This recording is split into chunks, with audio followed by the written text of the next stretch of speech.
embarrassing not being able to pray my Quran. And within a day, they bought me 3 in the diary room. And I Wow. was just like, I started crying. Wow. I was like, wow, you guys, honestly, you've just like, And what does that do for you? So you had a few days without your religious book there, and then you've got your holy Quran there, and you've been able to read it, embrace it, feel it, yeah. that energy. What does that do for you? Yeah, well, the thing was, I was doing my 5 time prayers on the prayer mat. However, I'm used to praying the Quran, especially the Yasin Sharif, which is the heart of the Quran Sharif. I'm used to praying that every day. So at first, I was like, oh, they might have alcohol and stuff. You know, I don't know what the layout's going to be. I don't want to take my Quran in that environment. But then when I got there, I realised it was just such a brand new building. Everything was just so beautiful. Everything was clean. We had our own lockers, and the housemates were so respectful in so many ways. So I felt like I could reach out to Big Brother at that point, and Big Brother was like, "That's fine, we'll get you one." And I mean, it wasn't aired, but I did actually pray it, and at that moment, it just touched me so much. It just gives me a lot of inner peace, you Love know. that. I've had a very very tough childhood, and it's my faith that actually pulled me through all the trauma that I faced. So if anyone's going through a tough time out there, they need to still have faith. 100%, 100%. Meditate. For me, I worship God. Some people worship the sun, the moon, whatever you do. Yeah. Meditate. Yeah. Love that. Is there any insights or any advice you would give a future housemate? So somebody, imagine someone's going in next season now, or a year's time. I don't know how they do it, but they're going in and they don't know what to expect. What advice would you give that person? Yeah. First of all, it's a very long process. You know, like there's medical on board, there's a welfare team on board, there's you know, the producers, the casting, they're all so wonderful, the casting crew, oh my God, producers, executives, they're just wonderful. But remember that even though you're going through the process, you will not know till about 3 weeks before you're actually walking into the house. Wow. And so that means, like, even if you have a job, you might have to quit your job for it. So you do get paid while you're in the house. Okay, is it a lot of money? It's not extortionate, but it's a wage. Oh, okay. A wage. And you just be mindful that no matter how much you're going through the process, and no matter even if you have been scouted, you've got to stay authentic, true to yourself. Be as authentic, be as, you know, true authenticity is what they love. The producers do. Because they said to me, Farida, as soon as we met you, we just knew we'd got a housemate. There was something about you, we just knew. Yeah. And I never ever stressed, worried. I just went with the flow. Go with the flow, but just be mindful, no matter how many boxes you tick, it is only about 3 weeks prior to you actually going in the house, they will tell you that they've chose you as a housemate. So it can make you feel quite. I mean, I keep myself busy, so I didn't really give it much thought. However, it could, for some people, make them very anxious, not knowing, am I in? Am I not? Am I in? Am I going to be in? Am I one of the house? Do you know what I mean? Yeah. So it is what it is. Yeah, I get you. Anything behind the scenes or anything that was untold that we might have missed? Behind the scenes. Or maybe something the captures didn't Yeah, I'll be honest. Something that I behind the scenes I thought was like when you have to be put in hiding, okay, and you're not allowed to have it. Just preps you. So you're not allowed your phone, you're not allowed, they put everything away in lockers and it's all highly secured and everything.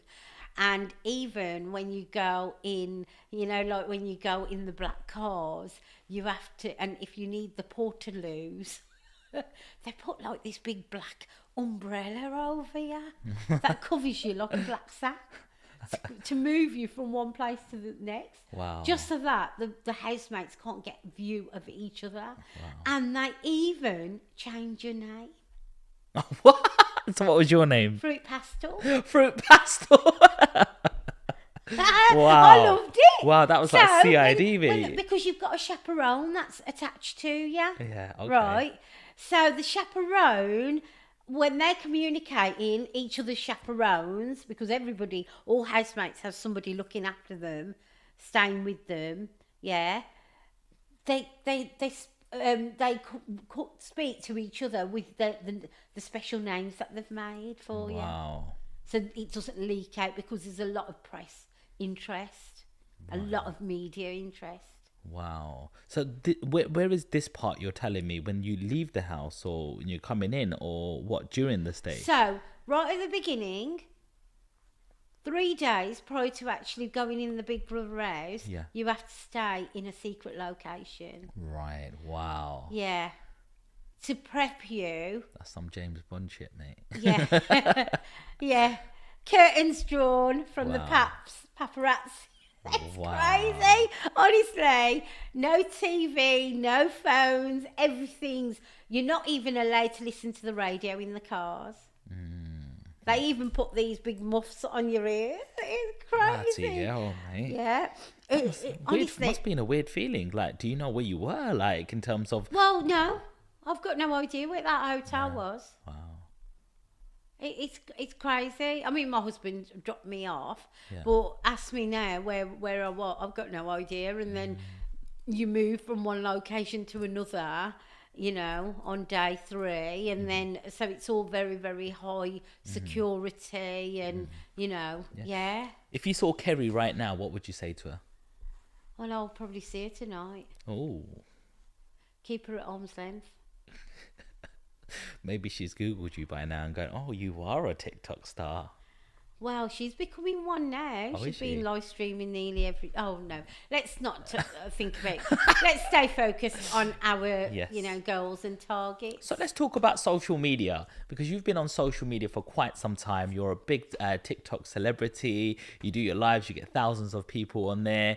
You've been on Blankety Blank. You've been on Come Dine With Me. You've there's the late live show the other night. Like, how have you been able to crack this industry to get yourself out there? Because you could have been just a nobody, someone from up north who just does a bit of hair and makeup, but you've obviously got some sort of blueprint. By the way, I am up north. Yeah. We do. Us girls up north crack it as well. Oh, yeah. Not just you, Southern. He's a southerner. Listen, we love everybody, all right? Yeah. I don't. It's absolutely crazy because I did Come Dine With Me in 2009, and then I always looked at different ways of marketing my business. Like at one point, I used to contact the colleges, and you know, it's all about getting some professional pictures. So I'd contact the universities, colleges, and do some photo shoots with students. Just so that at the back end of it, I could get some professional images for my, and we'd do like a photo shoot, yeah. So I've always looked at different ways of marketing my business, and TV, you just can't, you know, the exposure that you get is incredible. How do I get on TV?